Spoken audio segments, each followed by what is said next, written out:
Marathon one shot প্রতিটি স্টুডেন্টের একটি ভরসার জায়গা। আমরা ফিজিক্স ম্যারাথন ওয়ান শটে প্রত্যেকটা অধ্যায় এমনভাবে গুছিয়ে দিই, শুধুমাত্র এইচএসসি নয়, কলেজের যে কোনো এক্সাম কিংবা অ্যাডমিশনের রেসেও একজন শিক্ষার্থী যেন অনেক দূরে এগিয়ে থাকে। সো তেমনইভাবে আমাদের ম্যারাথন ওয়ান শট প্লেলিস্টে চলতরিত অধ্যায়টা মিসিং ছিল এতদিন যাবৎ, এবং এটা স্টুডেন্টদের one of the most demanding একটা অধ্যায় হিসেবে আমাদের ফিজিক্স ভাইয়া ইউটিউব চ্যানেল পেজে মেসেজ আসছিল।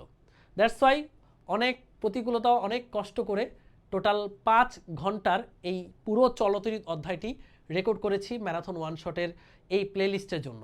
এবং এইখানে আমরা পুরো অধ্যায়টিকে 9টা টাইপে ভাগ করেছি টোটাল। এখানে দেখতে পাচ্ছ টাইপ 4-এ চলে আসা হয়েছে। 9টা টাইপে এই অধ্যায়ের যা কিছু আছে, যেগুলো বোর্ডে এসেছে, বিভিন্ন সময় অ্যাডমিশনে এসেছে, বোর্ডে আসার মতো সকল কিছু এখানে পড়ানো হয়েছে একদম, মানে এ টু জেড। দেখো একদম কোষের সমন্বয় থেকে শুরু করে সব কিছু। তো এই ক্লাসটা আজ রাত 8টার মধ্যে তোমরা ফিজিক্স ভাইয়া চ্যানেলে অ্যাভেলেবল পাবা। তো ক্লাসটা ঝটপট করে ফেলতে হবে। চলতরিতের উপর যদি বেস্ট একটা প্রিপারেশন নিতে চাও, করে ফেলতে পারো এই ক্লাসটি। কম সময়ে ইফেক্টিভ ক্লাস। এই ক্লাস করার পর নিজেরা একটু প্র্যাকটিস করবা, দেখবা সব কিছু ক্লিয়ার হয়ে গেছে। সো আমার কাজ আমি করেছি, তোমাদের কাজ হচ্ছে এই ক্লাসটি বন্ধুদের মাঝে শেয়ার করে দেওয়া এবং সকলের কাছে ক্লাসটি পৌঁছে দেওয়া। যদি তুমি এটা পৌঁছে না দাও তাহলে কিন্তু খবর আছে। সো ক্লাসটা করো, ফিডব্যাক জানাও, বন্ধুদের মাঝে শেয়ার করে দাও।